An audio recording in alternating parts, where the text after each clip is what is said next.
Hello, my Facebook family, YouTube family, Instagram family. We are back here today, and we got a good show for you today because we're talking all about educators making the laws and teachers, educators being at the table when important decisions are being made. And today, our very special guest is coming in right now, and I am going to let her introduce herself. You've probably been waiting for her.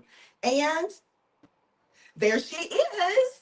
Hello, Dr. Eliz. How are you? I'm doing well. How are y'all doing tonight? We are doing excellent. Yes, we're doing good. We're always good when there are teachers at the table. I mean, who isn't, right?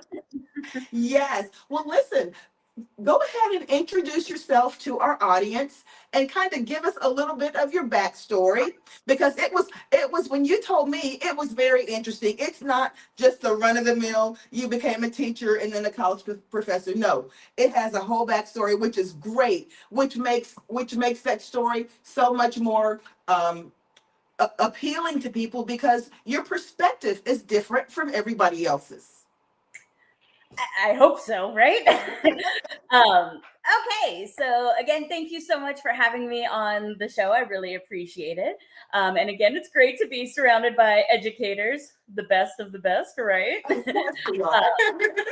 So a bit about me. I was born and raised in Sugar Land, Texas.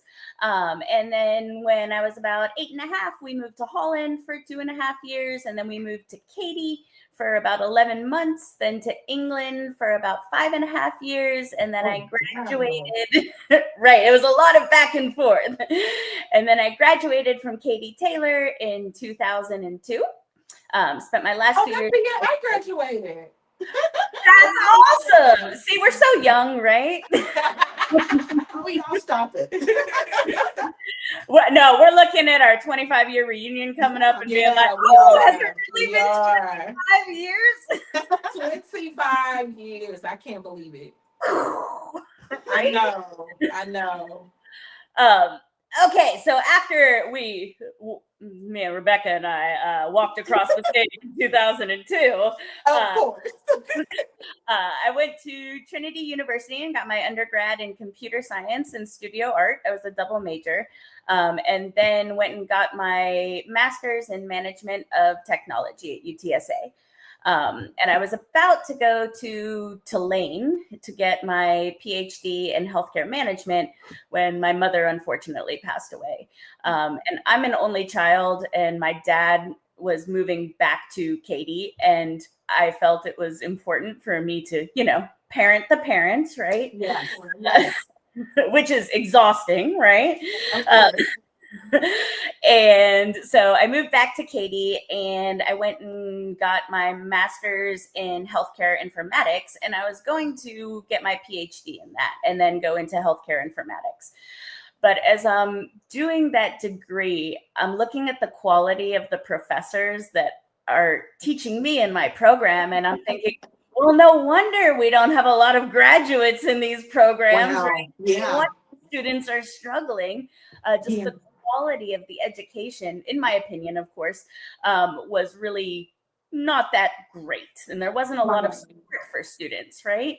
It was kind of like, okay, you're in the program, go off, do things, right? Yeah. Which, I mean, yes, we're in graduate school, but you still need, that's the reason we're in graduate school, to understand more, right? And to have the guidance of our professors and mentors. And so I had been working at the Princeton Review since 2005, and I still work at the Princeton Review as an instructor, as a corporate trainer, and a textbook author. And I was like, I really want to figure out the issues with education. And I know a lot of it has to do with standardized testing because I work for the Princeton Review. Right. So I applied for my doctorate in education at the University of Houston. and got my doctorate in curriculum and instruction with a focus on learning, design, and technology. And right after that, I graduated in 2017 in May. And I realized nobody was running on the Democratic ticket for the State Board of Education in District 7, which was my district, and all of Southeast Texas, and a very gerrymandered district as well. But someone should be fighting for actual education. And the man who had held that position for about 2 decades, his name was David Bradley. And he had said things like, if you can point to where it says that fish walked out of the ocean on feet, then I'll give you $10,000. But otherwise, we need to have, a biblical standpoint. And I understand if parents want their children to be exposed to that, but that's something they need to do outside of the public education. Absolutely it is. And they have Christian schools for that. That's right. Absolutely. That's right. Yeah. And so ran for SBOE. We didn't win, but we moved the needle about 8 to 9 points, which was, I thought, pretty significant for that district at the time. And while I was going around, it wasn't just education, right? It was healthcare in these rural areas. And it was, well, what about the cost of living, right? Like, I'm a teacher and I drive for Uber when I'm done at school. And like, that shouldn't be the way things are. Thank you. It just doesn't afford the dignity and respect that individuals who are in these positions should be afforded. Right? Like if we look in Scandinavian countries, teachers are treated like medical doctors because they're valued for their knowledge and what they provide, because we're training the future, right? Right. That's absolutely right. And so I decided to then run for HD 28, which turned out to be a special election that year because Representative John Zerwas resigned. And it was supposed to be a bellwether election for the 2020 cycle because in 2018, Democrats had done really well. Right. Like taking 12 seats back in the House, and it was like, oh, we're on the upswing. Yeah. Unfortunately, that upswing did not last. Right. And we did not win in the 2019 special or in the 2020 general. And I decided, okay, well, this is enough for now. And actually went back to school and got another master's in public administration because I was like, if I really want to do this, I need to know more about what is actually happening in the public. Right. And I've been the president of the Katy Area Democrats since 2023, and just been also working with 2 groups, Katy Educational Excellence Partners and Katy Educational Advocates, which were formed in response to the MAGA school board takeover. Oh, the Moms of Liberty takeover. There you go. And so for the past 2 cycles, we've successfully defeated the Moms for Liberty candidates. And then I decided, you know what? A bunch of people had approached me about running again, trying to add some excitement and energy, especially regarding education, which is my passion, right? And so I decided, okay, well, let's do this. Let's run for HD 26 this time. Yeah. That's probably way more than you wanted to know, though. So I apologize. No, we wanted to know the whole trajectory. That's right. And what I would like for you to do now is kind of make the distinction between HD 28 and 26. So what are the borders of, so to speak, of those 2 districts? Right. Okay. So HD 26 now encompasses about half of what HD 28 was before. So before the redistricting in 2021, HD 28 was one of the largest districts in Texas, and it was disproportionate because you're supposed to have an average number. And so after the 2021 redistricting, they cut out the Fulshire area, the Orchard area, Simonton, essentially all of the things to the west of 1463. which is right on the Fulshire border. And so now we have Katy, not the city of, just part of the city of Katy, below I-10. Right. And so Katy, Cinco Ranch, Richmond, Pecan Grove, and the northeast part of Rosenberg. You know, it was, let me say this. I'm glad you gave us that backstory, because I want people who are watching this to really understand well where we're sitting as a state when it comes to the agencies and the organizations that are supposed to be protection barriers for our schools and children, i.e. the State Board of Education, i.e. TEA. Of late, those have become, and I'm just going to put it out there like it is. They're supposed to be protecting the interest of our children, all of our children, regardless of their religious beliefs, regardless of their ethnicity, regardless of anything that has to do with things that are outside of the realm of school. They're supposed to be a protective barrier. In the last, I'm going to say probably within the last 5 years, I'm going to say 5 because 5 is when it's come on really, really strong, right after, right before President Biden took office. Those agencies have almost become a puppet agency of government. And meaning that, and when I say a puppet agency, I mean that the well-being of children, the well-being of the students is not at the forefront, but the politics is at the forefront. And when you have a board that is stacked in a way that, because of districting, okay, that is stacked in a way that you're not going to have the type of representation that you need to be able to make sure that you are being a safety net for all of the children of Texas. That's an issue. You know what, Eliz? I've been a history teacher for 17 years. And here's my thing.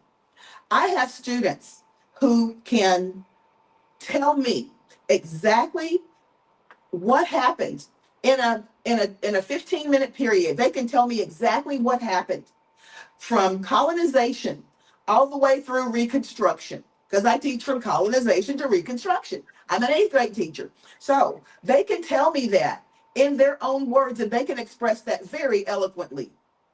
But if that is what is supposed to be able to be processed in an effective way on a history test that they take for standardized testing, i.e. the STAR test, what would make it advantageous for me as the adults in the room to make that test where it's difficult for kids to understand because of the verbiage? Just the verbiage, not whether or not it is the information can be regurgitated to whoever is listening, but the verbiage. To me, I had to ask myself, and I remember in 2018, I went back to when I was with HISD. I'm not with HISD any longer, but when I was with HISD, I was so angry when I actually got a chance to look at the test. Now, you know, we're not supposed to do this, but when you're proctoring that test, you walk around and you are looking at your children, your students taking that test. So you can see what some of those questions look like. Mm-hmm. The way that the questions were worded, I, as a person who does not process information as a 13 or 14-year-old, can look at it and understand what's being said. But they cannot do that because they don't have the frame of reference.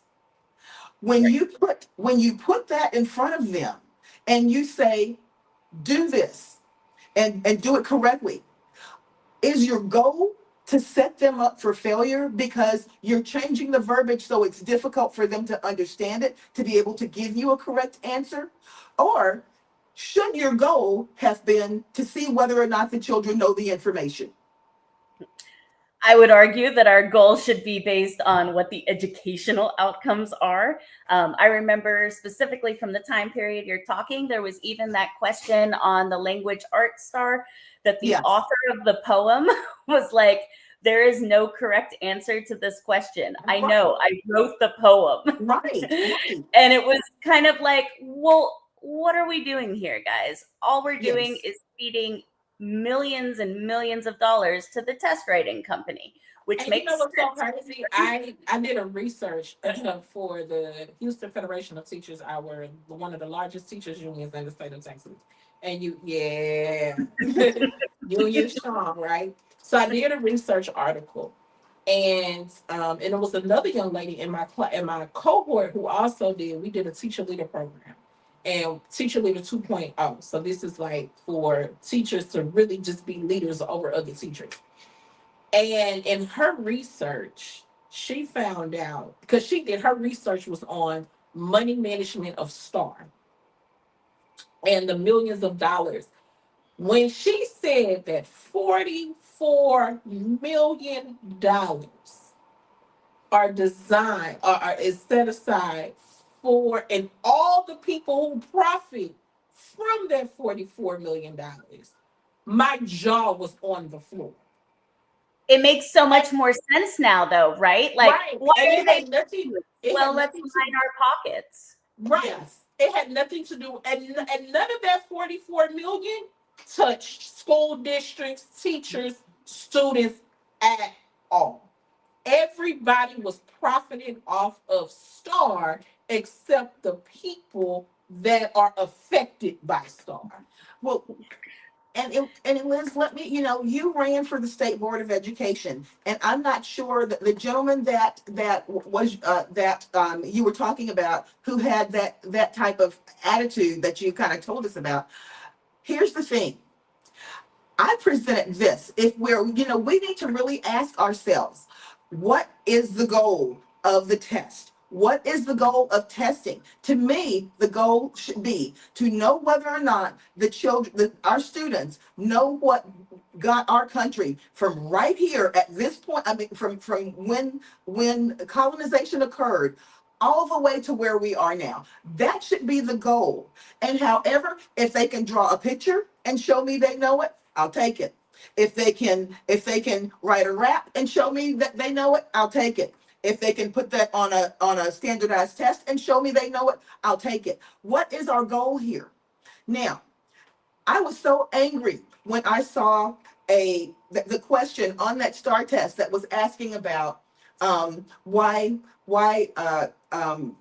Prime Minister George Grenville decided that he didn't want a representative in Parliament for the colonists. Okay, but the way that it was written, that was the question. Why did he not want a representative in Parliament to represent the colonists? They had an entire paragraph written in Old English, presented in that way. And, when I saw that, I said, my kids know the answer to this, but categorically, they missed that question because of the way that it was presented. Even if it had been presented in standard English, they would have understood it. But that made me know that the goal here is not to know whether or not they know the information, but it's to raise the bar every time they begin to do well. I mean, how else would we pull in money, right? And when I was thinking about all the legislation that was passed in the 89th cycle, so much to talk about, right? But Right. one of the things is like, instead of a high stakes test once a year, we're going to have 3 tests 3 times a year. And my first thought was, oh, so you get 9 times as much money because you have 9 times as many tests. Yes. Yes. Make it make sense, right? It But just... in your opinion, I'm sorry, I have to ask this before I forget. In your opinion, and because you've been in all of these different variables politically, when you go and you talk to the public servants and you go and sit down with them, what is their reason? Because and the reason I ask this question is because it's apparent that they're not talking to actual educators in the classroom. So they may be talking to administrators, but we all know they just trying to save jobs and get more money for districts. So they're not gonna tell them the truth anyway, right? So when you are sitting in these circles having these conversations with these public servants, and I'm not asking you to divulge all of the conversations, but what is the general consensus for them going along with these idiotic actions in the legislature? So I would say that if we're talking about, for example, the Republican who currently holds this seat, Matt Morgan, I was told by someone who went to visit him on Wear Red Day, right? Teachers Day up at the legislature. I was there. We were there. Yeah. uh, so I was told that when asked, he said he doesn't agree with this, but if he wants to keep his seat, he's going to vote for it or else he's going to get primaried. So I believe that this is more about keeping power and prestige than it is about doing right by the constituents or the people of Texas. We heard the same argument. We heard the same argument, and we're not going to divulge where we heard it from, but it was on this podcast. And what was told to us is that we've got to be very careful about what we raise flags about, because if we do, then if we need a favor from what's the guy's name? Morath or the governor or Abbott, then we're not going to be in a position to go back and get a favor. And I'm like, huh? You know, yes. What is our if the people who believe in us put us in the position to be the squeaky wheel for what is good for us, regardless of who we make mad, unless we're just thinking about that next step. Are we just simply thinking about that next step? Is that the goal? I feel like that's a lot of the goals of politicians in general, which I think is really depressing, right? Rather than actually doing what you're elected to do, you're more concerned about, well, how do I stay in this position? Which I find troubling at best. I've said openly that if I were to get elected, I would be voting the proper way that my constituents wanted and according to what my moral compass was. And if I don't get reelected, that's exactly what I told Rebecca. I said, Rebecca, let me tell you something. That this may not be what people want to hear, but I am going to represent the best interests of the people who put me here. And if I don't get reelected, that means maybe God has something else for me. It wasn't meant to be then, right? but here's so how do you translate? Okay. How do you translate that? Because what I'm finding out, even as I'm campaigning with Crystal, what I'm finding out is that just having conversations with constituents, there is a translation issue, right? There's a translation issue between people that are running, people that are already in government, and constituents, right? So how in your opinion, how do we inform the constituents about what's actually going on so they can be better, more informed when they get to the polls? Yes. So in my opinion, maybe it's not a surprising answer, but I believe we need more education to the public, right? Yeah. I mean, I'm sure y'all have heard people say, well, the only time we ever hear from y'all is when you need votes, right? And, can't argue with that, but I don't see people or the party or even local parties putting out like, hey, everybody come to this location and we're going to give you a rundown on the 10 most important issues or something. And I know that you need to do that outside of elections. That's right. Yes. That should be happening like on at least a quarterly basis with the community, right? Yes. and it would be great if we had representatives who hold town halls, right? But we have that problem from local to national, right? I mean, Troy Yes. Nels hasn't held a town hall, and I don't know. Well, you know what? Here's the thing, and this is what I told Rebecca the last time I ran. This is what I told Rebecca, and this is something that I'm so happy that I did. After that election, I was told, Crystal, because when we started the podcast, it was during the election, and my motto was from the schoolhouse to the state house. Mhm. That was my motto, and everyone said, Crystal, that podcast is so effective in getting information out to people. Keep your podcast, keep that. So for the last 4 years, I've kept that podcast, and we've been able to continue to get information out to people that they wouldn't have had otherwise. And here's the thing, in doing that, people can, I'm not calling, I am not calling anyone out for this, because there are some office holders who do this. But Eliz, let's be clear. It's free to get on a podcast, on Facebook, on Instagram, even on TikTok, on YouTube, and have a outlet so that your constituents know what you're doing, even if you only do it twice a month. Your schedule may not be where it's conducive to do it every week, but to do that, and people know that you're trying to be transparent and you're trying to get them information, even about simple stuff like voting, simple stuff like, breaking it down so that people know when you don't vote, that's as good as a vote for the other party. Right. Just things like that. Rebecca and I, we have it's our podcast is free except for my software. And we've just built up an audience over the years, but it's free to do that. Why can't everybody do that? It's a good question. I would say probably, I mean, at least we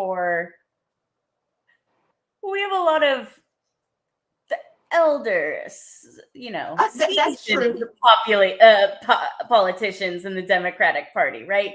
Can you see like Nancy Pelosi hopping on a TikTok and being like, Yeah. Well, you know what? And you're absolutely right. I get it, because my mother tells me that all the time. She'll say, I am not getting on that computer and doing anything. Don't put me on Facebook for anything.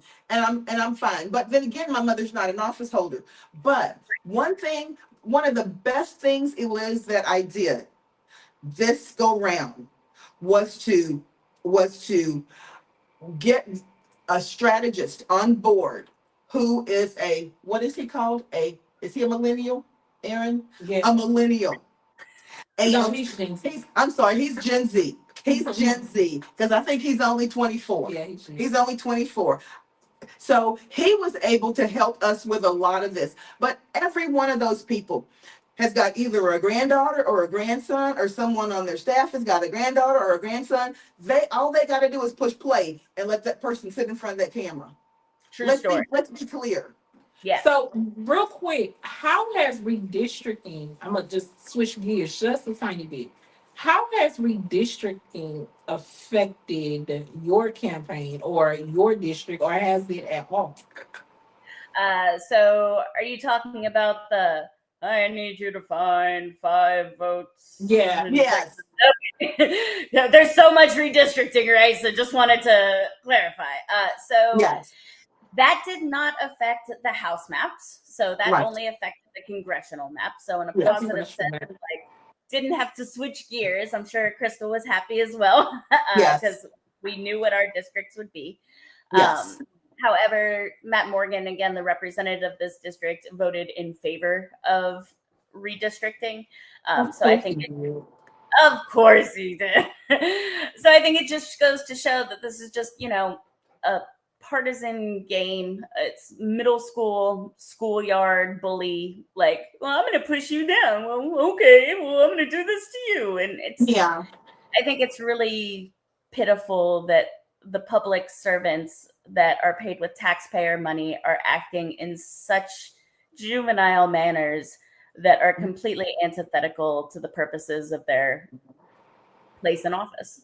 And their constituents. And here's the thing, Eliz, if there is an entity that feels that their message is so strong and so powerful and so correct, let the voters tell you that on election day. You don't have to do anything to manipulate. If you really feel that your message is coming across that clearly and it's that strong, allow that to happen organically. Or does that automatically mean that you know, if you go in there and let the cards fall where they may, that you're not going to get what you want? That's it right there. I think it's the latter, right? I think, as Rebecca said, that's it right there. I think the right is not as confident as they were heading into this cycle, right? Yes. I think they thought, Trump was the savior. He's going to fix the economy. I don't know how they thought that was going to happen, but I feel like they truly did believe that. And so when they couldn't, sprinkle magic dust and fix things, it was like, well, oh crap. What are we going to do to stop the annihilation of 2016? Yeah, and the thing about Or it 2026, is, sorry. I'm gonna be honest with you. I was absolutely floored when the first person to jump ship did so in such a public way, and it was a woman. Marjorie Taylor Greene. I was just like, I was, and the thing about it is, I'm going to be honest with you. I always felt I really held my lawmakers, especially my national lawmakers, in very high regard. And what that means is that I place them in a place where their standards should be higher than the average person's standards, because we are all looking to them for direction, theoretically. But when I began to see, and this is even in the last term of President Trump, when I began to see grown men cower to another grown man, that made me sick to my stomach. I'm like, wait a minute, how are you afraid of another adult man? How is this? And I think what it is too, it boils down to power, right? So I feel like it boils down to power. And see, I think people so underestimate what power is and what power does. We all know Abraham Lincoln said power corrupts and absolute power corrupts absolutely. But I don't think people understand to the degree of what that corruption of power does, right? You have people who are sitting in seats who have premium health plans. They don't have to worry about doctors, life insurance, or nothing else for them and their families for the rest of their lives, right? They can fly all over the country and the world on taxpayers' dollars, but they can still do it and not have to worry about, how I have to. They don't even have to plan the trips themselves. That's what they have staffers for, right? They don't have to worry about housing and how they're going to pay for that, because the government is paying for their houses in DC and in their districts.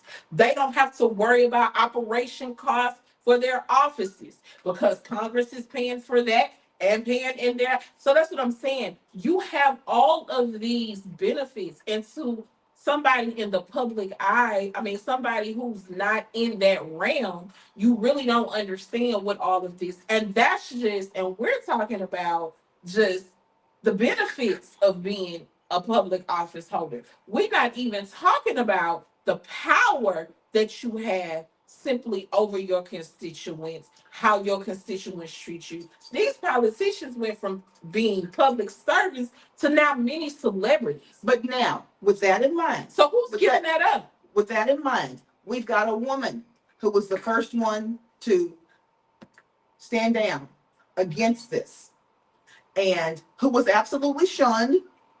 But then, after that, you see several other people decide that they're not going to pursue their seat again. Even that, in a way, is the cowardly way to do that. Because instead of saying, listen, I don't agree with what you're doing, this is going to hurt my constituents. When you see these town hall meetings on television, and you see these angry constituents have to be taken out of the room, and these are people that supported the people that are on stage.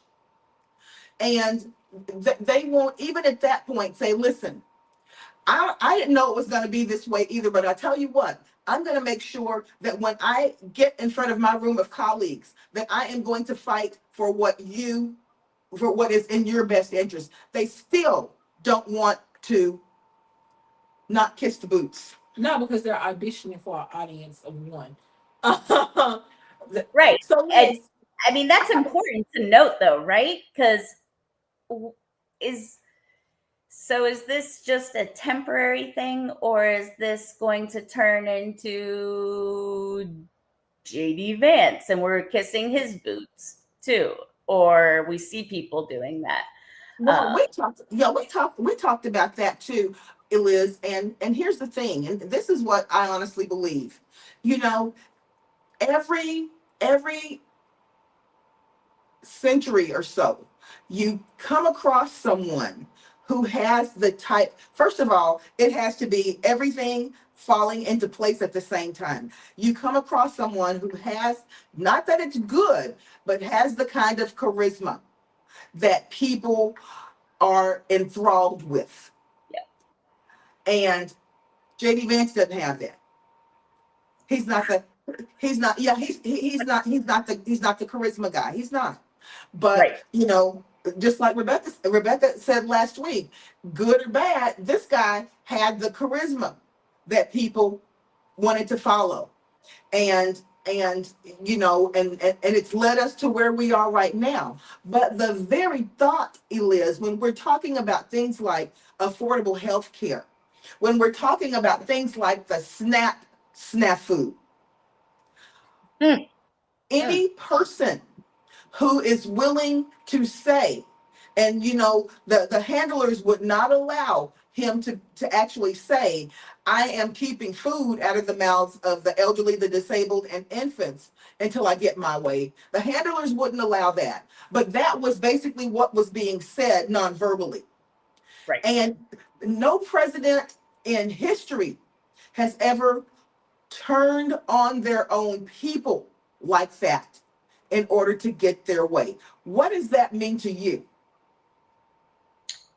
I think it's pretty straightforward that what we've thought about the president since the beginning, or what some have thought about of the president since the beginning, is true. He only cares about himself at the end of the day. And whatever he can do to maintain this illusion of being the mighty Trump, Right. I think he'll do it. And I don't think he actually cares about who suffers along the way, because it's not me. I think he's just very selfish, and I don't think he actually gives it enough thought. I don't know if he cares enough to give I it think the you're thought. right. I think you're right. so let me ask you a question. You represent Katy, well, your district is in Katy that you will be representing, right? So, when most people think of representing Katy, they think of affluent. Not anymore. It's changed a lot with the 20 years. Wait. For the most part, people still think that Katy is very affluent, very well-to-do, very, like, I should dare I say, if you don't have any money, you don't belong in the Katy area, kind of like that. So It used to be that way. so my question is, what is your constituency? Well, it's a 2-in-1. What is your constituency comprises of, and what are some of the things that your constituents are worried about, as as your would be your constituency? For sure. So I wouldn't say that your ideas about Katy are necessarily wrong. I think that there still is that idea about Katy, but I would say that Fort Bend County is one of the fastest, or is the fastest growing county in Texas, and one of the most diverse counties in the country. Yes. And so the idea that it's just a white affluent community is no longer the actual truth of what the representation looks like. So right now, HD 26 is about 41% Caucasian. It's about 11% African American or Black, 12% Black, 13% Hispanic, and the remainder is AAPI. Okay. So we have It's very diverse. very diverse in this Yes. population, and it has grown tremendously since, well, if we take 2016 for Trump's first term, the population has increased dramatically, and it's generally not been non-white individuals moving in. Right. Due to the proximity to the energy corridor and things like that, we get a lot of diverse populations here. And so my goal is to target all of these populations. So I plan on having a volunteer and campaign team that's comprised of individuals from all the different demographics, because I certainly don't think that I am the best representative to go speak to those individuals. Right. But once I have someone with me, a cultural broker per se, we can meet together and I can truly understand what their needs are and what their potential solutions are. Right. Because I don't think that one person can understand the solutions for a whole diverse group of individuals. We have to have feedback coming in. So we plan to target it through a comprehensive phone banking, block walking, and text messaging outreach, and then having a digital campaign presence as well. Okay, and what are some of the concerns that your constituents have about being, being taxpayer citizens in that area? So I would say that education is probably a primary concern. Doesn't seem that Katy ISD can go a month without being in the national news for some reason or the other. And while a lot of that is due to the current board, the trickle down from the state legislature regarding public education has definitely been felt among the populations in HD 26. And so I think they really want more local control, right? But local control that's sane, right? Not MAGA. Right. And not what moms and babies produce. Yeah, there you go.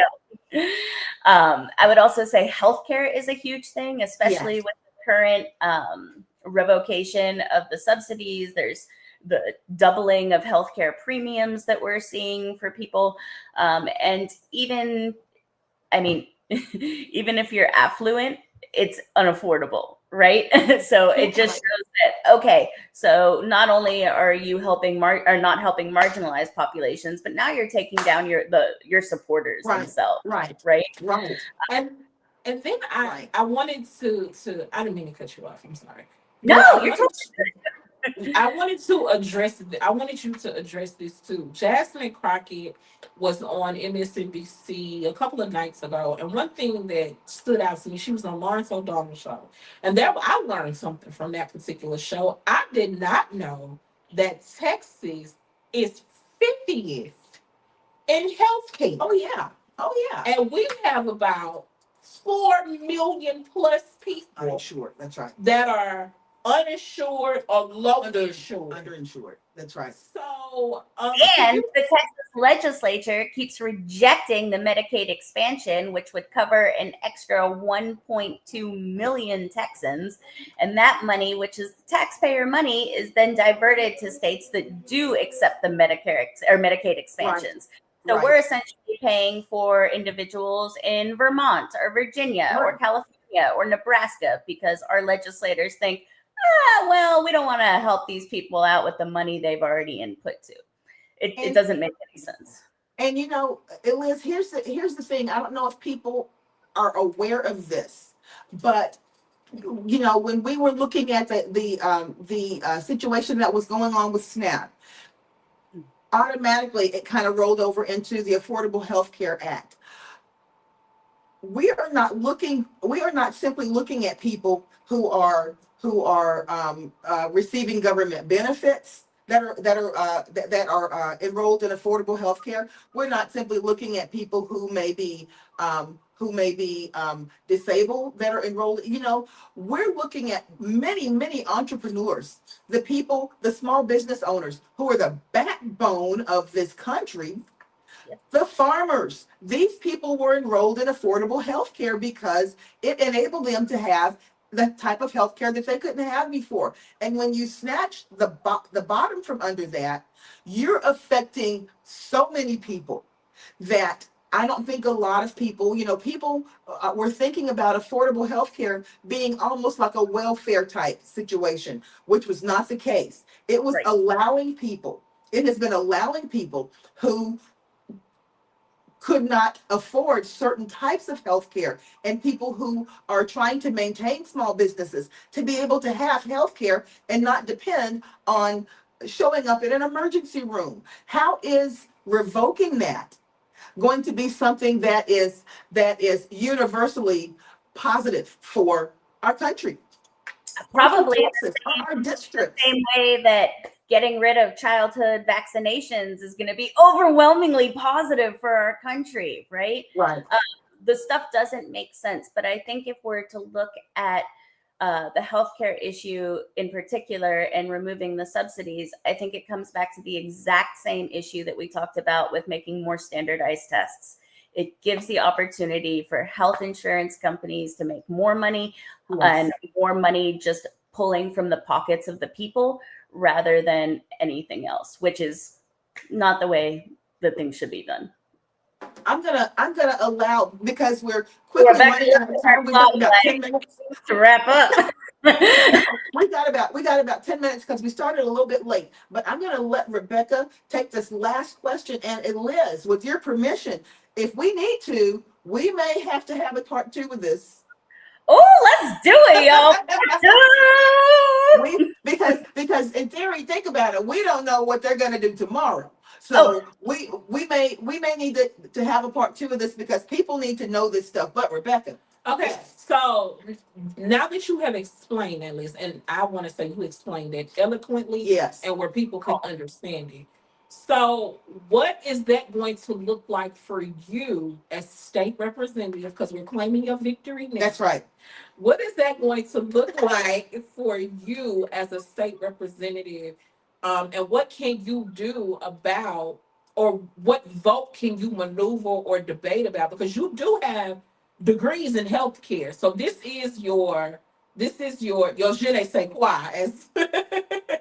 So what can you do as a state representative to help push the needle for better healthcare for Texas? Yes. So I think this is a tough question, just to put that out there initially. It kind of reminds me, my father has asked me multiple times why I keep doing this and why I would want to go into a legislature that I would be in the minority and by a lot, right? What are you going to accomplish, right? So first, I would say it depends on how this next election cycle goes, because the makeup of the state house could change dramatically. Absolutely. And that's the ideal answer. That's what we're counting on, Liz. I mean, let's count on that. Yes. But I think the more realistic idea is then, okay, so you're in the minority. You're not going to be able to, as a freshman legislator, probably get anything past yourself. So what could you do? And I think being a voice for the constituency and causing a ruckus, to say, yes. so that it becomes more of a state issue that the Republicans are forced to address, right. for fear of what happens, or the repercussions in 2028 could provide some leverage. I also think there's the opportunity to bring resources home from the state to the community itself. So, for example, if we could get more public funding for mental health care services, yes. Which I think is something that we direly need, especially after we saw the spike in mental health care issues post-COVID. We need that for our schools. We need that for our communities, period. End of story. And so I think also working with partner organizations like the AFT, right? ATPE, different organizations to amplify the message of what is going wrong. And then using data to support the rationale.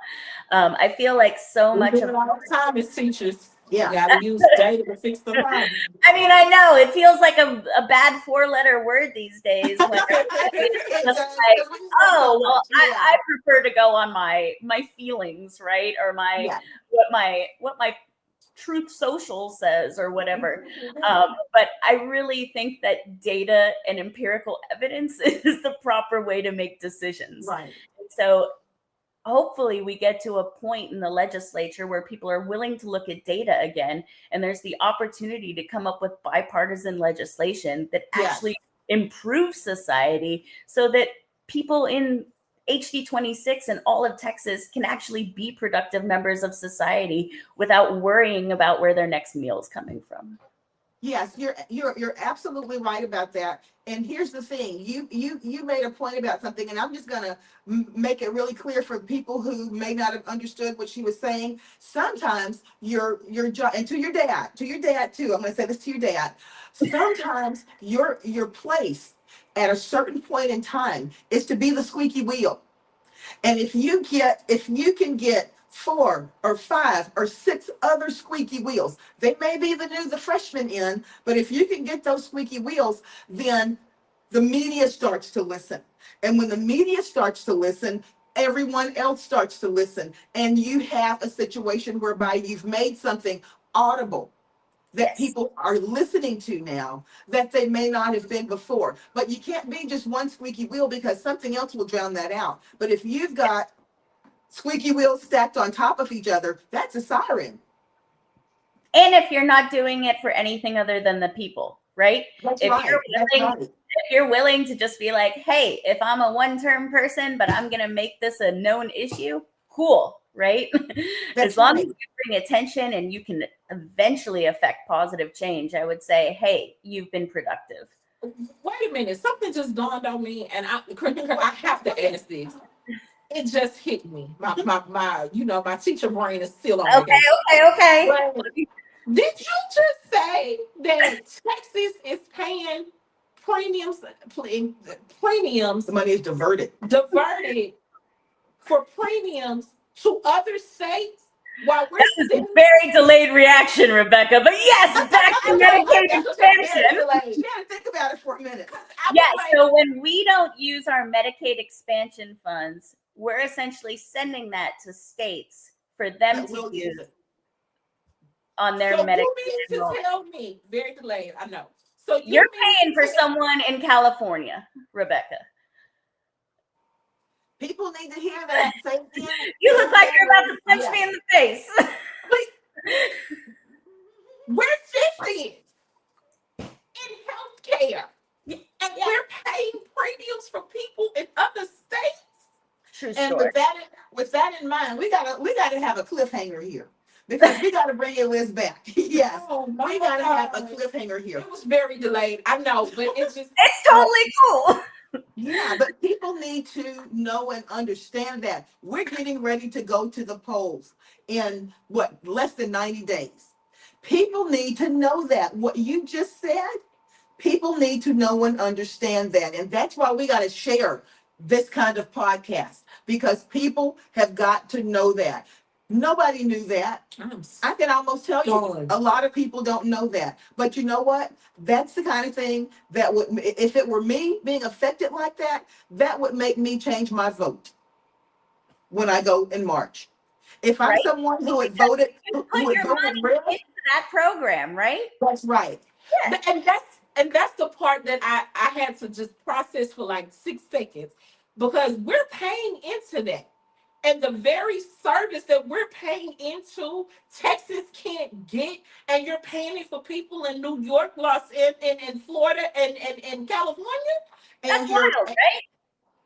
And your lawmakers know this. and they're allowing you to do it, and they're allowing that money to be diverted that way. So keep that in mind. But Eliz, And yes.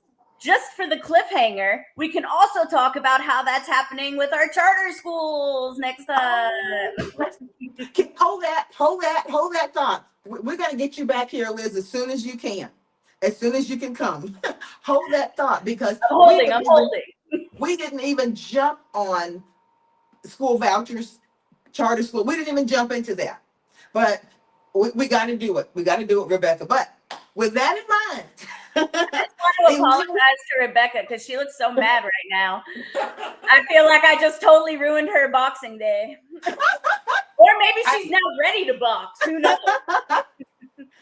Yes, Rebecca is very, very passionate. She's very passionate. I'm just at a loss. Yes. I'm So let me tell you what's going to happen now. But this is great. This is the great thing about Rebecca. What you just said, she's going to go, and in the next 3 days, she's going to find out every fact about it that she can. And she's going to come back.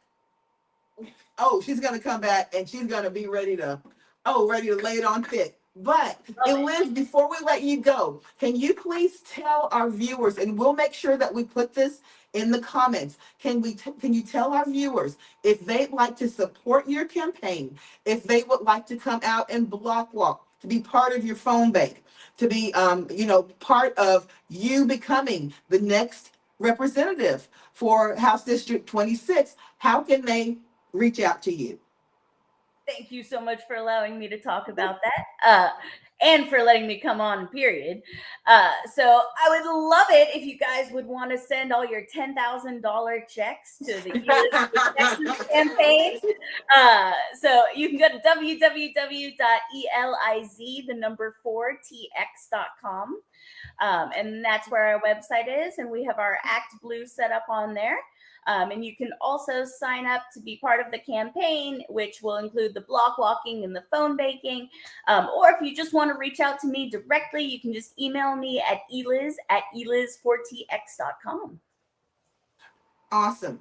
Well, Eliz Markowitz, thank you so much for coming on. Crystal and Rebecca, and I'm sorry, Rebecca.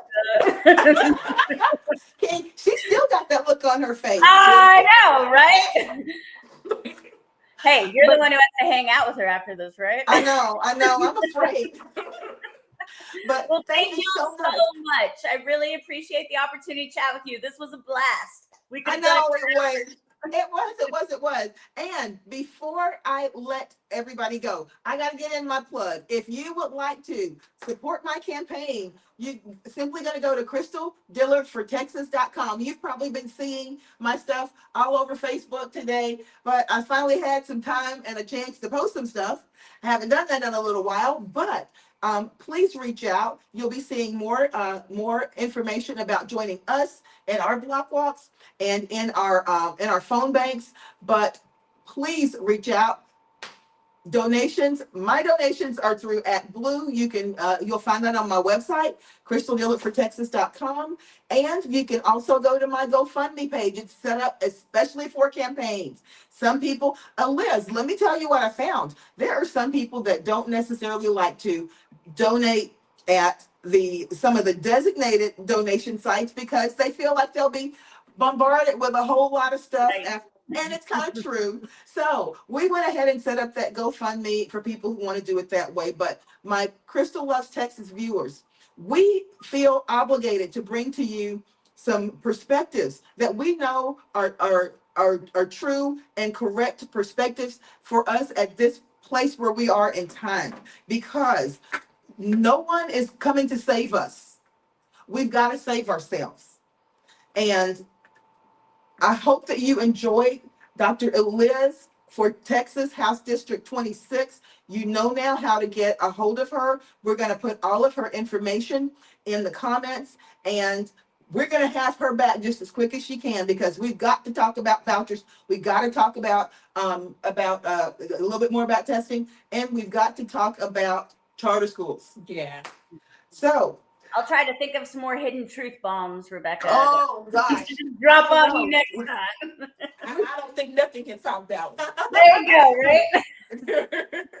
But thank you guys so much. Thank you, Eliz, for joining us. And Rebecca, like we say every week, we can do it. Bye bye.